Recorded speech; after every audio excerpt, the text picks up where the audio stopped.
네, 3일 동안 평안하셨지요? 네, 감사합니다. 오늘 사도행전 19장 이 하반절의 말씀들을 의지해서 말씀 전할 제목은 에베소에 일어난 큰 소동입니다. 에베소에 일어난 큰 소동. 어디에 큰 소동이 일어났다고요? 에베소에 큰 소동이 일어났습니다. 이 사도행전 19장 사도 바울이 이제 3차 선교 여행을 중심으로 했던 곳이 에베소인데요. 이 에베소 19장 21절에서부터 41절까지는 세 분에서 한 4개 정도로 살펴볼 수가 있겠어요. 22절까지는 예루살렘과 로마를 방문할 계획을 사도 바울이 이제 세우게 됩니다. 그리고 23절에서부터 27절까지는 은장색 데메드리오가 이제 소동을 일으키게 돼요. 그 소동이 어떠한 일 때문에 일어났는가 하는 것이 28절에서부터 34절까지 이 소동이 어떻게 이제 진행이 됐는가 그래서 설명하고 있고, 마지막으로 35절에서부터 41절까지는 이 서기장이 소동을 진정시키고 무리를 흩어버리는 그런 일이 발생을 하게 됩니다. 첫 번째, 예루살렘과 로마를 방문할 계획을 사도 바울이 세우게 되는데 21절의 말씀이 그 말씀이죠. 21절. 이 일이 다 된 후 바울이 마게도냐와 아가야로 다녀서 예루살렘에 가기를 경영하여 가로되 내가 거기 갔다가 후에 로마도 보아야 하리라 하고, 이 일이 다 된 후라고 하는 것은 지난주에 살펴봤던 그 에베소에서 두란노 서원에서 제자들을 많이 가르치고 믿는 사람들이 많이 일어나고 또 악귀 들린 사람들 만났지요? 그 말씀이에요. 그 모든 일이 다 일어나고 난 다음에 이제 사도 바울이 에베소에서 2년간 정확히는 2년 반이지요. 2년 3개월 정도 되는 기간 동안 에베소에서 사역을 거의 끝나갈 때쯤 돼가지고 사도 바울이 이제 예루살렘으로 들렸다가 로마에 갈 것을 계획을 세운 거예요.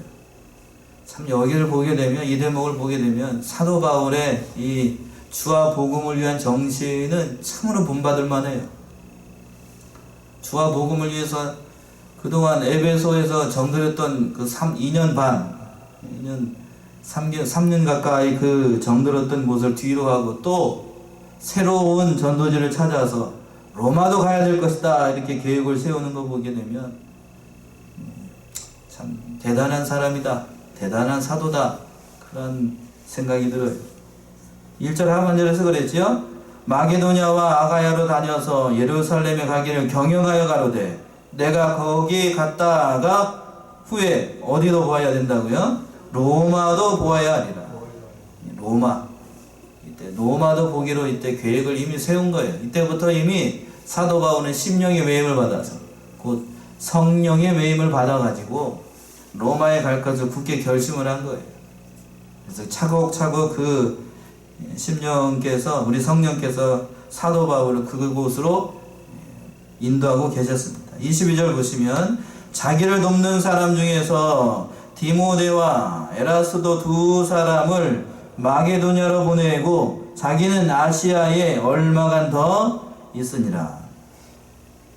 충실한 두 사람, 바울을 도왔던 충실한 두 사람, 믿음의 아들이었던 디모데하고 에라스도라고 하는 사람을 먼저 이제 마게도냐로 보내고, 마게도냐에 있었던, 아마 무슨 목적으로 보냈는지 정확하게 알 수는 없는데 아마 거기에서 있었던 그 교회들, 세웠던 교회들 다시 한번 이 2명의 사람들로 보내서 거기에 있는 교회들을 돌아보도록 하기 위한 그런 목적이었을 걸로 보입니다.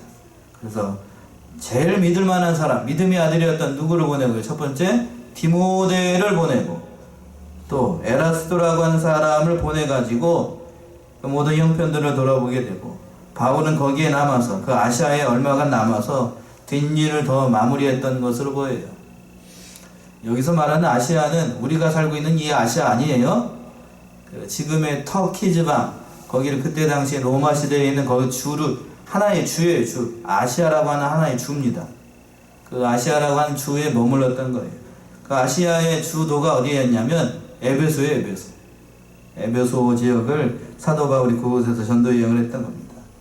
이렇게 이제 하나님의 믿음의 역사가 더 많이 일어나게 되니까 반대 흑부적으로 나타나는 것이 당연히 하나님의 나라가 잘 되면 이걸 시기하는 다른 세력도 어떻게 일어난다고 자동으로 일어나는 거예요. 마귀의 역사가 일어나는 겁니다. 마귀의 역사. 그래서 23절의 말씀이 그 말씀이 23절. 그때쯤 되어 이 도로 인하여 적지 않은 소동이 있었으니 에베소에 바울을 반대하는 사람들이 크게 소동을 일으켰다는 거예요. 마귀 역사가 일어난 겁니다. 마귀 역사. 하나님의 일이 잘 되어가니까 마귀 역사가 일어나가지고 하나님의 구원 운동을 방해하기 위해서 많은 무리들이 데메드리오라고 하는 사람을 따라서 큰 소동이 일어나게 됐어요. 그 말씀이 24절의 말씀이에요. 24절 보시면 즉 데메드리오라는 어떤 은장색이 아데미의 은감실을 만들어 직공들로 적지 않은 거리를 하게 하더니, 은장색이라고 하는 것은 은으로 물건을 만드는 사람이에요. 은으로 물건을 만드는 사람. 그래서 그 사람의 이름이 뭐였냐면 데메드리오. 그래서 전문적으로 아마 이 일을 했던 사람으로 보여. 직공들까지 더 따라가는 것은 수에 얼마가 되는지 모르겠지만 직원까지 두면서 그 일을 전문적으로 은으로 그것을 만드는 사람이었습니다. 근데 그 은장색 은으로 만드는 것이 뭘 만들었냐고 하게 되면 은감 아뎀이라고 하는 그 신상을 만드는 거예요. 신상, 우상을 만드는 겁니다. 우상을 만들어 가지고 적지 않은 벌이를 했던 그런 사람이에요. 그래서 유족한 생활을 했습니다. 유족한 생활이라고 하는 거는 풍부한 생활을 했다는 그런 말씀이에요. 아뎀이, 성경에는 아뎀이라고 되어 있는데 이 아뎀이라고 하는 그 로마의 그 신인데, 그리스의 신인데, 로마가 아니라 그리스의 신인데요. 이 아데미의 아버지가 누구냐면 제우스입니다. 누구라고요? 제우스고, 그 어머니가 누구냐면 레토라고 하는 여자, 그 신이고, 그 사이에서 난 딸이 이 아데미예요. 그리고 아르테미스라고 해요. 우리는 아르테미스라고 해야 더 알아듣기가 쉬울 거예요. 그리고 쌍둥이가 있는데 그 사람, 그게 누구냐면 아폴론이라고 하는 겁니다. 그러니까 둘 사이에서, 제우스하고 레토 사이에서 나가지고 쌍둥이 남매가 있어요.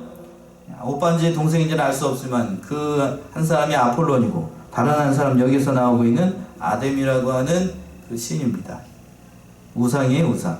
그래서 이 우상은 특징이 뭐냐면 그 월신인데 달을 주관하는 신이에요. 달. 그럼 아폴로는 뭐를 주관하겠어요? 뭐를 주관할까요? 달 말고 또 낮에 뜨는 거. 예, 그래요. 그렇게 해를 주관하는 신이었어요. 웃기지도 않은 집안입니다. 이게 웃기지도 않은 집안인데 아무튼 그렇게 돼가지고 아테미는 그러니까 모든 생물과 생식을 주관하는 그러한 여신이에요. 여자신. 자그마치 그 유방이라고 하죠. 유방이 12개나 달려 있어가지고 모든 천지만물이 그 여신의 젖을 먹고 자란다 라고 생각을 했던 말도 안 되는 그러한 신이었습니다. 그러니까 그 우상을 작게 만들어가지고 사람들이 목에도 걸고 다니고 또 주머니에다 놓고 다니고 그렇게 했던 거예요. 그림이 그려지시죠? 목에다 걸고 아르테미스 여기 신을 걸어놓고 그렇게 섬겼던 그런 거예요. 은감실이라고 하는 것은 은으로 만든 그 신전인데요. 은으로 조그마하게 만들기로 해가지고 여러분 관광지 같은 거 가서 보게 되면 그 여기 이상하게 만든 거 있잖아요. 내장사에 가서도 그 봄이 있잖아요. 그 만들어 놓은 그렇게 생각하시면 돼요. 거기서 만들어 가지고 거기다가 아르테미스 그 신전을 만들어 놓고 거기에다가 또 우상도 섬겨 놓고 그렇게 해가지고 그걸 돈벌이를 짭짤하게 했던 그런 사람이었습니다. 유족한 생활을 했는데 이 바울이 와가지고 이상한 말을 했던 거예요. 어떤 말을 했냐면 25절 보시면 25절이요. 그가 그 직공들과 이러한 영업하는 자들을 모아 이르되 여러분도 알거니와 우리의 유족한 생활이 이 업에 있는데 바울이 에베소뿐 아니라 거의 아시아 전부를 통하여 허다한 사람을 권유하여 말하되 사람의 손으로 만든 것들은 신이 아니라 하니 이는 그대들도 보고 들은 것이라. 자, 그걸로 잘 먹고 살고 있었는데 아시아에 누가 왔어요? 사도 바울이 왔어요. 사도 바울이 와가지고 사람의 손으로 만든 건 뭐가 아니라고 얘기했다고요? 신이 아니라고, 우상이라고, 죽은 거란 얘기, 한마디로 얘기해서. 죽은 우상이니까 그것들을 너희가 들었을 테니까, 그 말을 너희들도 들었을 테니까, 여러분도 다 들었을 테니까 우리가 이것을 듣고 어떻게 해야 되겠느냐라고 하는 겁니다. 먹고 살기 어려워지니까, 자신의 영업에 큰 지장이 생겼으니까 소동을 이렇게 일으키는 거예요. 데메드리오가 선동을 해가지고 그 업에 종사하는 사람들을 같이 선동을 해가지고 소동을 일으킨 겁니다. 명목상은 좋아요. 명목은 보게 되면 27절 한번 읽어보세요. 27절 어느 한번 읽어보세요. 27절. 우리의 이 영혼만 천하여들 위로 있을 뿐 아니라 큰 여신 아데미의 정막도 유물이 여김이 되고 온 아시아와 천하가 있는 그의 위엄도 떨어질까 하노라 하더라. 예, 말은 아주 그럴싸하게. 첫 번째는 우리가 하는 그 일이 천하게 될 수 있다는 거예요. 우상이니까, 죽은 신이니까 우리가 하는 이 일이 천하게 여겨질 수가 있고, 두 번째는 우리가 섬기는 그 아뎀이라고 하는 그 전각이 어떻게 여김을 받게 되고 경홀히 여김을 받게 될 것이고, 또 온 아시아와 천하가 그 위하는 그 아데미의 위엄이 땅에 떨어질까 무섭다는 거예요. 세 가지 이유예요. 우리의 직업이 천하게 되고, 또 뭐요? 아데미의 전각이 경홀히 여김을 받게 되고, 또 우리가 섬기는 그 신의 위엄이 떨어질까 봐서. 명목상은 아주 좋은 얘기지만 가장 실질적인 이유는 무엇 때문에 그럴까요? 자기가 먹고 살 길이 막막해지니까 이렇게 소동을 일으킨 겁니다. 우상을 섬기는 사람들이 이렇게 이상한 말을 하는 거예요. 그래서 소동이 어떻게 전개가 됐는가? 그 말씀이 28절의 말씀이에요. 28절 보시면 저희가 이 말을 듣고 분이 가득하여 외쳐가로되 크다 에베소 사람의 아데미여 하니, 데메드리오의 충동을 받고서 이 소리를 듣고 분이 가득해가지고 뭐라고 외쳤다고요? 크다 에베소 사람의 아데미여, 일시에 외쳐가지고 자기들의 직업이 천하여지고 또 천하를 위하는 아데미의 권위가 땅에 떨어진다고 하니까 사람들이 다 분이 가득해가지고 같이 외친 거예요. 오늘날로 얘기하면 뭐를 일으킨 거예요? 데모한 거예요. 데모. 소동을 일으키고 다 모여가지고 머리에다가 뭐 두르고 하얀 띠 두르고 빨간 띠 두르고 데모한 겁니다. 데모. 그림이 그려지시죠? 어떻게 된 건지. 그렇게 이제 소동이 일어난 거예요. 그래서 얼마나 큰 소동이 일어났는가. 그 말씀이 29절의 말씀이네. 29절 한번 읽어보셔요. 온 성이 일어나여 바울과 같이 다니는 마게도냐 사람 가이오와 아리스다고를 잡아가지고 일제히 영국장으로 달려 들어가는지라. 예, 성이 다 요란할 정도로, 에베소 성이 다 요란할 정도로 크게 소요가 일어나게 되었고, 그리고 바울과 같이 다녔던 마게도니아 사람 가이오하고 아리스다고도 잡혀갔어요. 잘못하게 되면 이 두 사람 어떻게 될 것 같아요? 죽습니다. 잘못하면 군중심리에 놀아나가지고 잘못하게 되면 죽게 됐어요. 그래서 일제히 연극장으로 달려 들어가서 그 사람 잡아가지고 연극장으로 달려 들어갔던 거예요. 소란을 피우게 돼서 참 어려운 지경에 빠지게 되었습니다. 그것을 보고 사도 바울, 그 소식을 듣고 사도 바울이 같이 이제 그 소식을 듣고 어떻게 행동을 했는가? 연극장으로 들어가서 그 사람들하고 같이 변론하고자 했습니다. 그 말씀이 30절과 31절 말씀이에요. 30절 보시면 바울이 백성 가운데 들어가고자 하나 누가 말렸어요? 제자들이 말리고, 또 아시아 관원 중에 바울의 친구된 어떤 이들이 그에게 통지하여 연극장에 들어가지 말라 권하더라. 그런 거예요. 이제 그 소식을 듣고 이제 바울이 그 연극장에 들어가서 변론하고자 했더니 그 백성 가운데서 제자들이 말렸던 거예요. 들어가면 어떻게 되니까 잘못하면 죽을 수 있으니까 제자들도 말린 거고, 그리고 이제 이 형편을 다 알고 있는 아시아에 있는 그 관원들도 영향력에 있는 그 바울의 친구들이 있었던 것 같아요. 그 사람들도 연극장에 들어가는 것을 말렸습니다. 흥분한 사람들에게 하나님의 말씀을 전한다. 될까요? 안 될까요?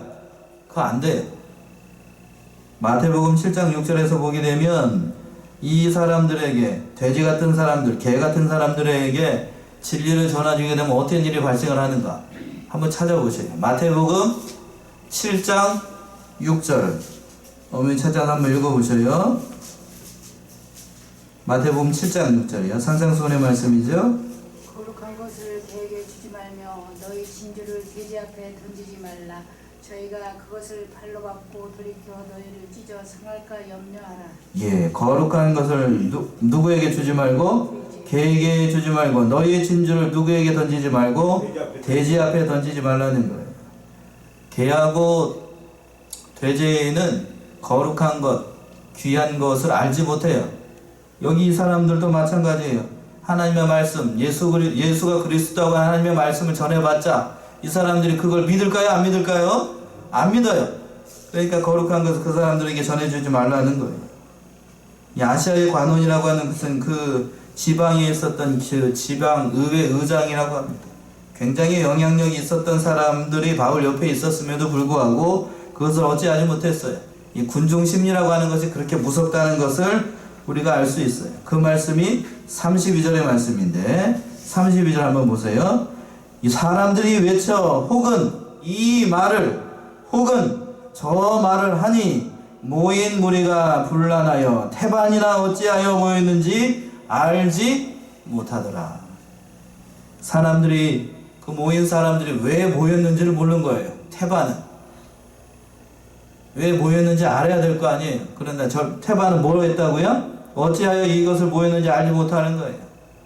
그러니까 앞에서 선동하는 사람들, 크다 아데미야 이렇게 하니까 거기에 빠져가지고 정신없는 사람들이 같이 따라갔다는 것을 알 수 있어요.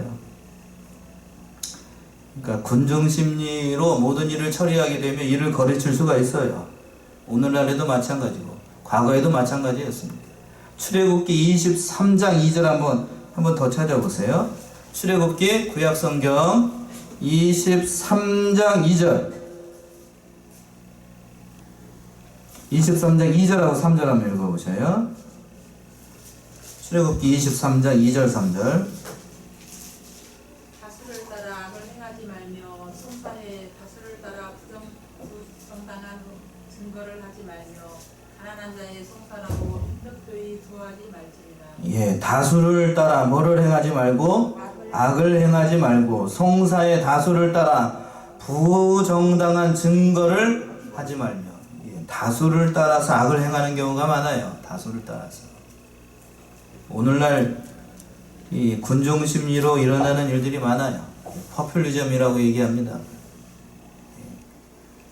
다수로 인해서 진리의 세계는 다수에 있지 않아요. 오늘날에도 현재 우리 대한민국의 형편이 이 군중 심리, 다수의 그 횡포로 이루어지는 일들이 많은 것 같아요. 특히나 제가 이제 그 뉴스를 보면서 안타까운 거는, 오해하지 마세요. 이 정치적인 색깔을 얘기하는 게 아니에요. 저는 성경적인 것만 얘기하는 거예요. 동성애 문화, 지금 한참 이게 독포도처럼 퍼져나가고 있어요. 성소수자 해가지고. 이게 소수 인권을 보호한다는 명분 하에 대한민국이 지금 어떻게 보게 되면 저만 그렇게 생각하는 게 아니에요. 우리 교단 목사님이 얼마 전에 모여가지고 그 교육자 수양회를 하면서 안타까운 마음으로 같이 기도했던 적이 또 있었는데, 이 소수의 인권을 보호한다는 명분 하에 이 법이 이미 이제 입법화될 것 같고, 그렇게 되니까 이제 실제적인 예를 들게 되면 쾌화 축제라고 하죠.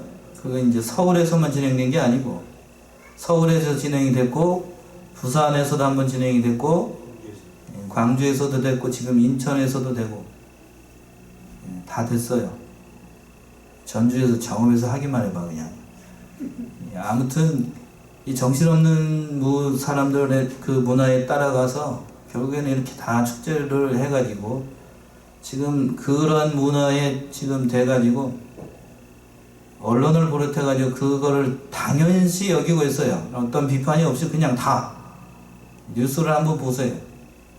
여러분들 정신 차리고 뉴스를 보셔야 돼요. 요즘 뉴스를 볼 때도 다 그런 식으로 다 몰아가고 있어요.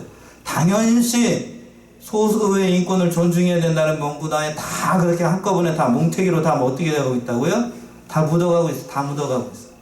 정신 못 차리고 있습니다. 이 군중심리에 다 마찬가지예요. 이렇게 가다가 보게 되면 나중에 이 동성애 문화가 왜 무섭냐면 지금은 저희 같은 사람들이 이렇게 저 같은 사람들은 신앙 양심을 걸고 이렇게 잘못됐다라고 얘기하잖아요. 이것이 10년만 지나봐요. 10년. 이것이 10년이 지나가지고 우진이 같은 세대가 이제 그 나이가 10년 지나가지고 중고등학교 돼가지고 10년을 가르치게 되면 어떻게 되냐면 걔들은 어떠한 걸로 받아들여요? 그거를 당연한 것으로 알합니다. 당연한 것으로 알아요. 왜 독도가 우리 땅이라고 일본한테 주장하지 못하는지 아세요? 왜 그럴 것 같아요? 걔들은 그 독도가 자기네 땅이라고 하는 것을 교과서에 실어가지고 20년 전부터 가르쳤어요. 그러니까 그걸 배우고 자란 지금 20, 30대들은 당연히 독도가 어느 나라 땅이라고 여기죠? 자기네 땅이라고 여기는 거예요. 그거하고 똑같아요. 지금 동성애가 성소수자를 존중해야 된다는 것을 학교에서 가르치기 시작하면 10년 뒤면 그것이 나타나요. 그러면 그게 어떻게 된다고? 당연한 것으로 아는 거예요. 당연한 것으로. 그럼 대한민국 망합니다. 망해요. 이게 성경적인 원리예요. 제 원리가 아니고 성경적인 원리예요. 그 안타까운 지경으로 지금 대한민국이 몰아가고 있습니다. 정신없는 것들이 지금 이게 망하려고 그러는 건지 제가 안타까운 건 그래요. 제가 보수적인 색깔을 나타내는 거 아니에요. 성경적인 원리가 그래요? 그렇게 됩니다. 우리들도 참 경계를 많이 서야 돼요. 진리에 바로 서야 돼요. 사랑하는 우리 야문의 성도님들은 절대로 한 사람이라도 이 잘못된 생각하지면 안 됩니다. 아셨지요? 굉장히 지금 무서운 시대를 살아가고 있어요. 제주도에 그 예멘 사람들 들어온 거, 그거 아무나 그냥 다 받아들이고 마치 그것처럼 그것이 우리나라의 인권을 높이는 것처럼 생각을 하고 있고 참 안타까운 지경에 있는데 아무튼 너무 안타까워요. 이게 그 효과가 10년 뒤면 나타나요. 얼마나 뒤면 나타난다고요? 10년 뒤면 나타나요. 지금은 잘 몰라요. 여러분들 잘 모릅니다. 10년 뒤면 제가 아무리 얘기를 해도 그때는 돌이킬 수가 없어요. 그때는 안 된다고요. 안 돼. 그때는 돌이킬 수가 없는 거예요. 무서운 세대를 살아가고 있어요. 여러분 정신 안 차리면 이제 큰일 나는 거예요. 대한민국 큰일 납니다. 그때는 목사가 제가 얼마 전에 한번 이 동성애 문제 때문에 그런 얘기 했잖아요. 그때쯤 되면은 미국에서는 그래요. 그 법이 이미 통과가 됐다고 말씀드렸잖아요. 남남 여여가 와가지고 목사님한테 목사님이 주례를 안 하면 그 나라에서는 결혼으로 인정이 안 되니까 아시지요? 그 정도는. 그러니까 그 주례를 남남이 오고 여여가 왔는데 목사님이 주례를 안 해준다 그러면 목사님 신고하면 목사님 잡혀가요. 예. 우리나라는 그 정도까지는 아니지만 이런 세대를 만난 거예요. 이런 세대를. 지금은 아주 교묘하게 그냥 예쁘게 포장을 합니다. 예쁘게 포장을 해가지고 막 안 되는 것처럼 막 하면 안 되는 것처럼 아주 예쁘게 포장을 해요. 이 사람들이 이렇게 불필요한 그 불공정한 대우를 받고 있는 것처럼 얘기를 하지만 나중 가서는 이걸 돌이킬 수가 없어요. 그런 거예요. 지금 대법원 판례가 내일 나올 것 같은데 내일 뭔 판례가 나오게 되냐면 양심적 병역 거부라고 하는 거 아세요? 내일 대법원에서 판결이 나옵니다. 어떻게 판결이 나올지 저는 내일 아무튼 뉴스를 좀 보려고요. 지금부터 이게 어떻게 될지 모르겠어요. 이게 대법원에서 합법이 다 나오면 어떻게 되는 거죠? 이게 사회적인 거기에 어떻게 될 것 같아요? 대한민국에 있는 남자들 어떻게 될 것 같아요? 군대 안 가려고 군대 안 가려고 그러죠? 그건 안 되지. 그럼 어떡할 거야? 그럼 어떻게 할 거예요? 이제 아마 그걸 예상을 하고 있기 때문에 지금은 합법이라고 제 생각인데 뭐 확단할 수는 없지만 지금은 합법인데 뒤에 단서 조항이 붙을 거예요. 그에 합당한 다른 것을 마련해야 될 것이다. 이 단서 조항이 붙을 거예요. 예, 대책은 뭐라고 해야 될 거예요. 아무튼 대책을 세울 거예요. 세우라고 아마 이렇게 나오지 않을까. 헌법재판소도 이미 그렇게 결정을 했고. 그렇게 되면 이제 대한민국 이제 참 가뜩이나 군대 겨울수도 줄어가지고 사람도 줄어가지고 군대 나라 누가 지키느냐. 지금 50만도 무너졌어요. 대한민국 전체 그 병력 수가. 그런 가운데 있는데 모병을 하면 된다. 글쎄 모병을 하면 몇이나 갈까나? 큰일이다니까. 대한민국이 이제 정신없는 문화, 정신없는 사상에 놀아나고 있어가지고 이게 참 어려운 시대를 만나서 하나님이 지켜주시지 않으면 그러니까 이 나라는 어떻게 되것이요? 하나님이 안 지켜주면 이 나라 어려운 거예요. 군중심리 때문에 제가 여기까지 왔네요. 여러분이 말씀보다도 이 사실이 더 중요해요. 대한민국이 지금 굉장히 어려운 시기를 만났어요. 안팎으로는 지금 남북 간의 화해 무드가 조성되고 있고 그러니까 좋은 시절을 만난 것 같죠? 저는 하루하루 지낼 때마다 이게 섬찟섬찟해요. 이게 목회자가 느끼는 그런 감각이 있거든요. 굉장히 무서운 세대를 지금 살고 있구나 하는 걸 느낍니다. 몸으로 느껴요. 주의 재림날이 가까이 되신 것 같아요. 예수님의 재림. 그 꼬라지를 제가 어떻게 볼지 모르겠어요. 남남에 들어가고 딴따단하고 여여가 들어가고 딴딴따단 하는 걸 그걸 내가 어떻게 볼지 모르겠어요. 참 얼마 안 남았어요. 얼마 안 남았어요. 합법화되는 거 그거 얼마 안 남았다고요. 33절 거기까지 하고 넘어갑시다. 33절 유대인들이 무리 가운데서 알렉산더를 권하여 앞으로 밀어내니 알렉산더가 손짓하며 백성에게 발명하려 하나. 34절 저희는 그가 유대인 줄 알고 다 한 소리로 외쳐가르되 크다 에베소 사람의 아데미여 하기를 2시간 동안이나 하더니. 좋은 걸 본을 받아야 되는데 나쁜 거를 본을 받아가지고 몇 시간 동안 얘기를 했다고요? 2시간 동안 시위를 한 겁니다. 피켓 들고. 혹시 여러분 해보신 분 있나요? 저는 해봤어요. 대학 다닐 때 한번 해봤습니다. 피켓 들고 2시간 동안. 쉬운 일 아니던데 2시간 동안 서희 말씀하면서 참 소리 지르면서 이렇게 했던 거예요. 잘못된 행동이지요. 잘못된 겁니다. 이것을 보고 이제 서기관이 그 소동을 진정시키게 되는데 군중들의 심리를 알고 이 서기장이 아주 조리 있게 얘기를 합니다. 그 말씀이 35절의 말씀이에요. 35절 보시면 서기장이 무리를 안돈시키고 이르되 에베소 사람들아 에베소 성이 큰 아데미와 및 스스에게서 내려온 우상의 전각지기가 된 줄을 누가 알지 못하느냐. 36절 이 일이 그렇지 않다 할 수 없으니 너희가 가만히 있어서 무엇이든지 경솔히 아니하여야 하리라. 전각의 물건을 도적질하지도 아니하였고 우리 여신을 해방하지도 아니한 이 사람들을 너희가 잡아왔으니. 서기장이 흥분한 무리들을 향하여서 아주 조리 있게 얘기를 하는 겁니다. 어떻게 안돈을 시켰는가? 에베소 성은 첫 번째로 아데미 그 신을 섬기는 전각지기라고 하는 것은 뭐 제사장이라고 하기도 좀 예매하고 오늘날로 얘기하면 교회에서 일하시는 뭐런 집사님이요? 그게 뭔 집사님이라고 하죠? 아무튼 그거보다는 조금 위에요. 제사장은 아니고 사찰 집사보다는 위인 그 애매한 그런 전각직이에요. 우상을 수리를 하고 또 청결하게 하는 모든 일을 하는 그런 사람인데 에베소가 바로 그러한 곳이라고 하는 거예요.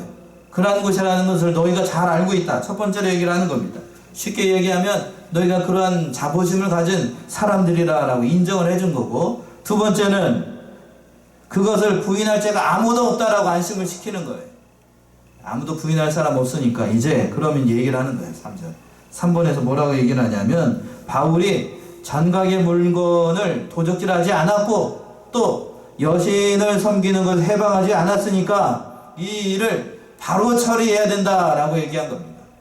여기서 보게 되면 아주 재미있는 것을 알 수가 있는데, 바울이 먼저 우상을 회파하지 않았어요. 회파하지 않고 또 사람들에게 복음을 전하여서 믿게 하고 스스로 그 우상을 어떻게 하도록 했다고요? 스스로 버리도록 한 거예요. 스스로. 이게 중요한 거예요. 이게 믿는 사람들에게 이런 자세가 중요합니다. 그러니까 술 먹고 담배 피고 깨장깨장 하는 사람들에게 술 먹지 마세요, 담배 피지 마세요, 믿는 사람은 주의를 잘 지켜야지, 이렇게 얘기하지 않고 뭐부터 가르쳤다고요? 그런 얘기 안 하고 술을 마시면 왜 안 되는지를 가르치고, 담배를 피면 왜 안 되는지를 가르치고, 주의를 성수하면 왜 하나님께서 기뻐하시는지를 먼저 가르친 거예요. 그래서 양심을 일깨우고 그것을 통하여서 뭐를 끊게 했다고요? 술을 끊게 하고 담배를 끊게 하고 주의를 성서하도록 사도 바울이 전했다라고 하는 거예요. 요게 중요한 거예요. 가서 들어가 가지고 사도 바울이 우상 섬기지 말라 이렇게 얘기한 게 아니고 우상 섬기면 왜 안 되는지를 가르친 거예요. 잘 조리 있게. 그 말씀을 듣고 나서 어떻게 얘기했다고요? 그 사람들이 그 말씀을 듣고 예수를 믿게 되고 우상을 섬기지 않았다라는 사실이 중요한 거예요. 그러니까 여기서 알 수 있는 것은 참된 진리를 가르치는 것, 말씀을 가르치는 것, 잘 가르치게 되면 거짓된 것은 당연히 버려지게 되어 있다는 거예요. 그러니까 우리가 뭘 바로 알아야 되겠어요? 진리를 바로 깨달아야 됩니다. 그래서 그 진리를 잘 가르쳐야 돼요. 그러니까 앞에서 얘기했던, 제가 말씀드렸던 것, 동성애가 얼마나 무서운 죄악인지를 우리들이 잘 알아야 돼요. 그리고 그것이 얼마나 하나님께서 기뻐하지 않는 일인지를 성경을 통해서 어린 심령들에게, 교회 안에 있는 심령들에게라도 가르쳐야 됩니다. 가르치지 않으면 그 어린 심령들 학교 가서 배우게 되는 게 뭐냐고요? 그 인권을 배워. 중학교만 가게 되면 그것에 대해서 다 배우게 돼요. 그러니까 아주 심각해요. 지금 아주 심각합니다. 뭐라고 얘기하는지 아세요? 제 주위에 이제 그 조그마한 친척 저기가 있는데, 조카인데, 뭐라고 얘기하냐면 남녀 차별하면 안 된다고 해서 학교에서 가르친대요. 그러면서 뭐 아무튼 여러 가지로 남녀 차별, 뭐 또 뭐 성소수자하고 저기 하는 사람들이 이게 차별하면 안 된다고 이렇게 가르친다고 학교에서 그렇게 가르친대요. 참 좋은 거 가르친다. 남자는 남자답게, 이 얘기부터 나와서 그랬네요. 남자는 남자답게 가르쳐야 되고 여자는 여자답게 가르쳐야 된다는 것이 성경적인 원리예요. 어디 원리라고요? 성경적인 원리. 여러분들도 여기에 동의하시나요? 남자는 남자답게 길러야죠. 여자는 여자답게 길러야 돼요. 그런데 학교에서 뭐라고 가르치는지 아세요? 그렇게 얘기하면 뭔 차별? 성차별. 예. 이거 제대로 되는 거예요, 이게? 이게 제대로 되는 거냐? 얘기해 보세요. 제대로 안 되고 있어요, 이거. 그러니까 이게 대한민국의 교육 정책이 그렇게 돼가고 있으니까 이게 나라가 망조로 가는 거예요, 망조로 가는 거. 그게 선진국 인권을 가리키는, 아이고, 참, 웃기지도 않아요. 지금 대한민국 교육이 그런 식으로 다가가고 있습니다. 참 안타까운 거예요. 저도 지금 이 얘기를 할 때는 각오하고 얘기하는 거예요. 물론, 동영상을 보는 사람이 얼마 안 되기 때문에 이렇게 얘기해도 지금은 괜찮겠지만 10년 뒤에 제가 이렇게 5년 뒤에 10년 뒤에 이렇게 얘기할 수 있을지는 장담할 수 있을까요? 없을까요? 장담할 수 없습니다. 저희가 만약에 이 도봉교회에서 이런 얘기를 했다, 어떻게 될 것 같아요? 예, 각오해야 됩니다. 각오해야 됩니다. 예, 각오해야 됩니다. 하나님께서 그래도 불쌍히 여기셔가지고 이런 말씀을 선포할 수 있는 자리로 부르신 것, 보낸 것을 저는 감사하게 여겨요. 감사하게 여겨요. 그렇게 얘기를 하고 나니까 이제 서기장이 합법적으로 상소하라고 얘기를 했어요. 38절에서부터 그 말씀인데, 38절 보시면, 만일 데메드리오와 및 그와 함께 있는 직공들이 누구에게 송사할 것이 있거든 재판날도 있고 청독들도 있으니 피차 고소할 것이요, 만일 그 외에 무엇을 원하거든 정식으로 민회에서 결단할지니라. 이런 불법적인 집회하지 말고 정식으로 총독에게 알리든지 아니면 민회에 결정을 받으라는 그러한 말씀이에요. 40절 보시면, 오늘 아무 까닭도 없는 이 일에 우리가 소요의 사건으로 책망받을 위험이 있고 우리가 이 불법 집회에 관하여 보고할 재료가 없다 하고 이에 그 모임을 흩어지게 하니라. 그러니까 더 이상 불법 집회하지 말고 어떻게 합법적인 정당한 방법을 밟아서 이 소요를 그만두라라고 서기장이 얘기를 잘한 겁니다. 오늘 이 말씀을 통하여서 제가 몇 가지 말씀을 드렸지만 아무튼 이 시대가 그런 악한 시대인 줄 알고 사도 바울 시대 때만 그런 것이 아니라 오늘날 대한민국의 사정이 참 이 에베소 상황하고 비슷한 것 같아요. 군중심리에 놀아나고 아주 악한 시대를 만나가지고 그런 시대를 만난 것 같아요. 겉으로는 평화로워 보이는데 여 안에서는 눈 감으면 영적인 전쟁이 일어나고 있어요. 영적인 전쟁이. 아주 무서운 세대. 사단이 그런 걸 이용을 하고 있어요. 지금은 영적 전쟁의 시대에 굉장히 무서운 시대를 살아가고 있습니다. 총칼이 보이지 않는 전쟁이에요. 미국하고 중국하고 뭐가 보이지 않는 전쟁을 하고 있죠. 지금 무역전쟁, 경제전쟁을 하고 있어요. 총칼이 없는. 지금 영적인 세계에서는 총칼이 없는 영적 전쟁이 이루어지고 있어요. 그런 심각성을 깨닫고 하나님의 말씀을 잘 깨달아서 불언간 우리 하나님의 믿음의 세대들에게 이 말씀을 잘 가르쳐 나가는 저와 여러분들이 다 되시기 바랍니다. 기도하겠습니다.